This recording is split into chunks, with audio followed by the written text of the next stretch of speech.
이재명 대통령께서 임기를 시작하셨습니다. 득표율이 아쉽다고 생각하실 겁니다. 저 역시 그렇지만 아쉽다고 생각하기엔 이재명 정부가 할 일이 너무 많습니다. 일단 당장 오늘부터 발생할 일에 대해서 역대급 평론으로 화제가 된 유시민 작가의 분석 보시고 이어가 보겠습니다. 그러니까 이번 선거가 제가 아까도 굉장히 단순한 선거라고 말씀드린 게 이게 내란에 대한 심판을 정권 교체를 통해서 할 거냐 안 할 거냐 그건데 그것이 구체적으로는 특정한 후보를 당선시킴으로써 정권을 재창출해 주거나 교체하거나 하잖아요.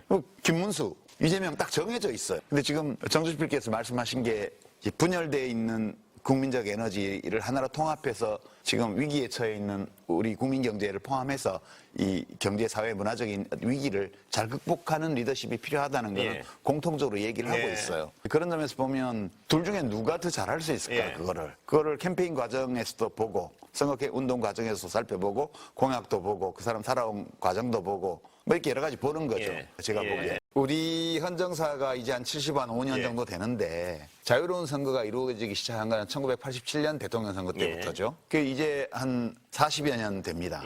이 40여 년을 보면 앞에 전반부 한 20년은 보수가 무조건 이기는 선거예요. 이 선거에서 이 진보 쪽이 민주당을 진보로 본다면 국힘을 보수로 보고 온갖 꾀를 내고 뭐 연합을 하고 후보 단일화를 하고 뭐 막 중도 보수 일부하고 손잡고 이렇게 해도 뭐 IMF 터지고 뭐 저쪽이 분열돼서 보수 쪽이 후보가 떨어 나오고 이렇게 해도 1.몇% 이렇게 겨우겨우 이기는 선거고 질 때는 막 어마어마하게 그러니까 우리나라 선거는 기본적으로 보수가 이기는 거고 어쩌다 한 번씩 진보가 운 좋아서 이기는데 조금 이기는 그런 게 우리 역사였습니다. 정치사. 근데 한 10년 전부터 그러니까 2016년 총선 때부터 기호 1번을 민주당이 가져갔어요. 그리고 3번 총선을 연속 이겼습니다.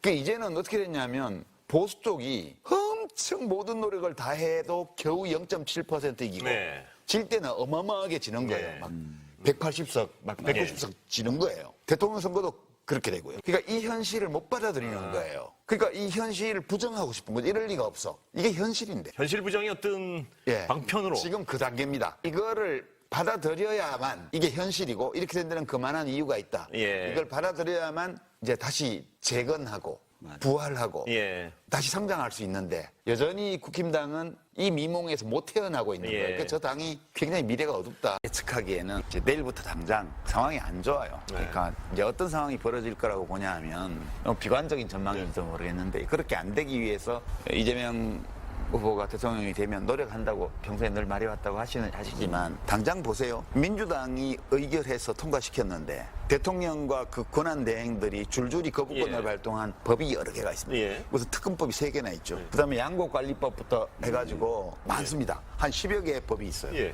그럼 그거를 민주당에서 지금 본회의를 내일 모레 당장 잡아놨습니다.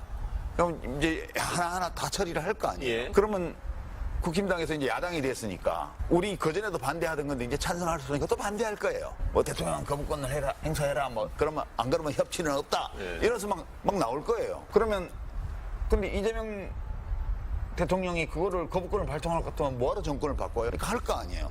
그러면 이제 여야 간에 협치는 없다고 또 정해투쟁 나간다 할 거예요. 제가 보기에는 그렇습니다. 그러면 이제 그다음에 언론에서는 윤석열 정권 내내 사실 윤석열 정권의 비리를 오히려 감추는 데 협조했던 언론이 대부분이거든요. 여기서는 저 봐라 이재명도 독재한다고 그랬는데 독재한다 이제 뭐 이렇게 할 거예요. 그래서 이게 그전에 대통령들도 민주당 소속 대통령들이 그 안 하고 싶어서 안 했던 게 아니에요. 하려고 노력했지만 정말 이도 안 들어가는 그런 상황들이 맞닥뜨려지면서 그렇게 대립이 심화됐던 거거든요. 저는 비관적으로 봅니다. 그런데 제가 우려하는 거는 국힘당이 100석 내외, 100석 조금 넘는 의석을 가지고 있는 소수 야당이죠. 그다음에 대통령 선거에서 꽤 많은 차이로 지금까지 접은 적이 없는 정도의 격차로 지금 질 가능성이 많기 때문에 이게 문재인 대통령 될 때 이어서 두 번째란 말이에요. 이 공포감을 또 가지고 있어요. 그래서 또 이재명 대통령을 두려워해요.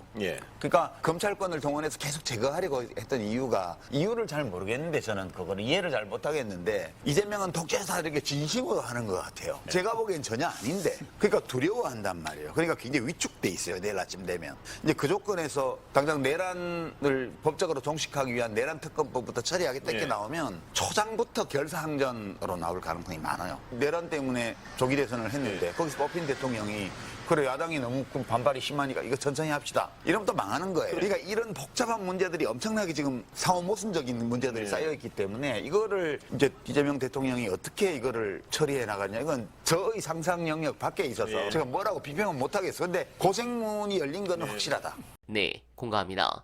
그래서 앞으로 더 이재명 대통령을 지지하고 지켜드려야 될 것 같습니다. 그리고 40대, 50대 선배님들께 감사합니다. 아날로그와 디지털 사이에 낀 세대, IMF를 겪고 군대도 저처럼 2년이 아니라 더 길고 더 힘들게 보냈고 복지 혜택은 많이 소외된 세대입니다. 그런데도 노무현 정신이 있는 멋진 세대이고 우리나라 대통령을 청춘 시절은 노무현과 지금은 이재명으로 뽑아낸 세대, 당신들은 영웅입니다. 그리고 언알바의 멋진 선배입니다. 여러분들께 진심으로 감사하다는 말씀 오늘은 꼭 드리고 싶었습니다. 오늘 하루만큼은 행복하십시오. 여러분들이 승리했습니다. 고맙습니다.